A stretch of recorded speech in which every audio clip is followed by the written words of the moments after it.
नमस्कार दोस्तों। आज अपन इस वीडियो में बात करेंगे नॉर्फ्लॉक्स TZ टेबलेट्स के बारे में।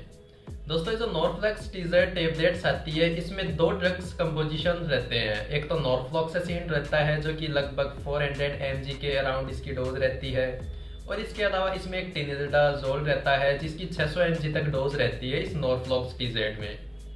दोस्तों ये जो नॉर्फ्लॉक्सासिन होता है ये तो एक एंटीबायोटिक ड्रग होती है जो बैक्टीरिया जो इन्फेक्शन होता है उसको ठीक करता है, बैक्टीरियाज को किल करके।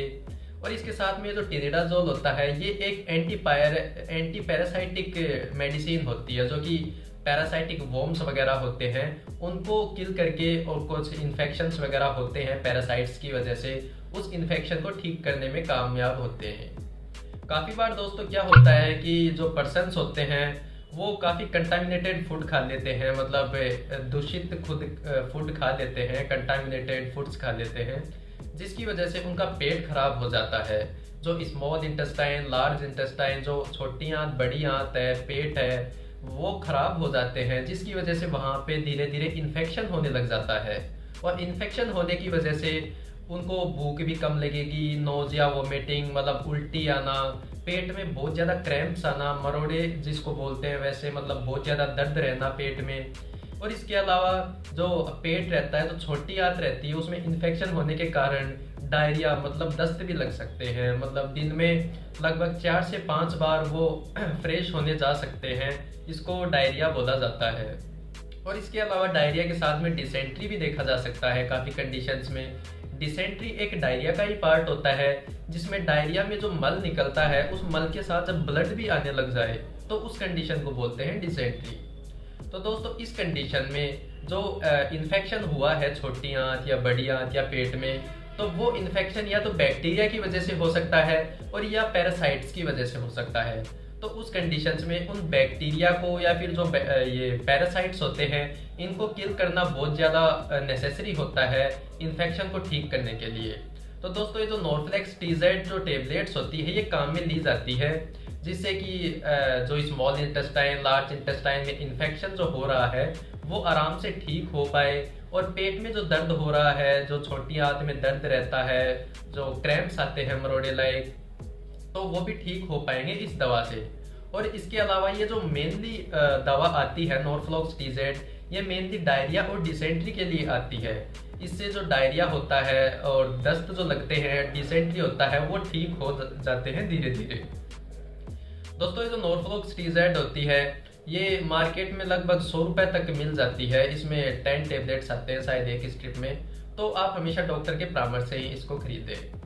दोस्तों इसके अगर अपन दुष्प्रभाव की अपन बात करें, साइड इफेक्ट्स की अगर अपन बात करें, तो दोस्तों इसके कुछ खास साइड इफेक्ट्स नहीं होते हैं, लेकिन कुछ पर्सन्स ज़्यादा सेंसिटिव होते हैं इसके रिगार्डिंग, तो उनमें ज़्यादा साइड इफेक्ट्स देखने को मिल सकते हैं।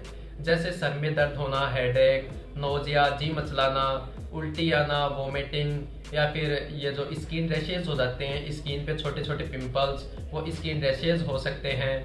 या फिर इसके अलावा जो ड्राई माउथ हो सकता है, जो मुंह है वो सूखा सूखा रह सकता है, या मेटेलिक टेस्ट, मतलब मुंह में ऐसे लगेगा कि कुछ मेटल अपन ने खाया या फिर उन मेटल्स का टेस्ट आ रहा है, तो ऐसा कुछ सेंसेशंस आ सकते हैं इसके साइड इफेक्ट्स की वजह से।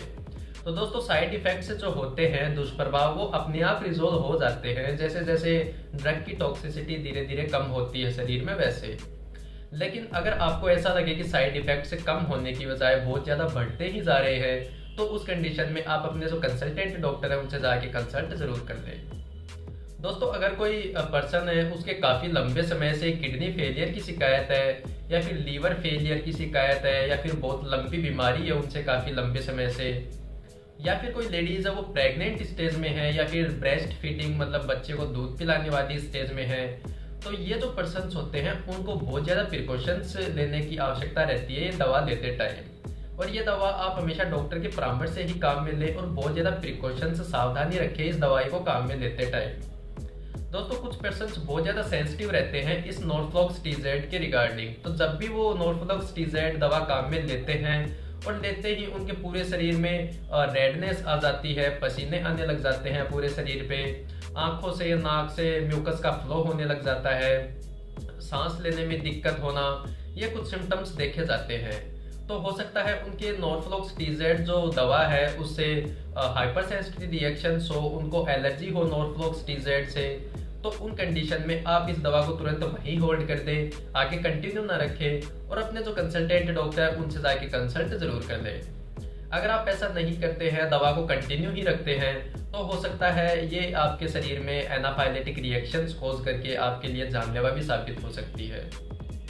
दोस्तों ये जो दवा होती है, ये दवा लेने के साथ साथ में कुछ और भी आपको इंटरवेंशंस करने रहते हैं। जैसे डायरिया होने की कंडीशन में डिहाइड्रेशन होने के चांसेस बहुत ज़्यादा रहते हैं, तो उस कंडीशन में आप ज़्यादा से ज़्यादा पानी पिएं और ORS जो ओरल रिहाइड्रेशन सॉल्यूशन होता है उसको कंज्यूम करें ज़्यादा से ज़्यादा।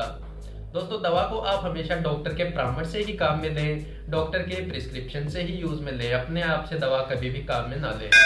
दोस्तों वीडियो थोड़ी भी इंफॉर्मेटिव लगी हो, थोड़ी भी नॉलेजेबल लगी हो तो वीडियो को लाइक एंड कमेंट जरूर कर दें, चैनल को सब्सक्राइब करना ना भूलें। Thank you.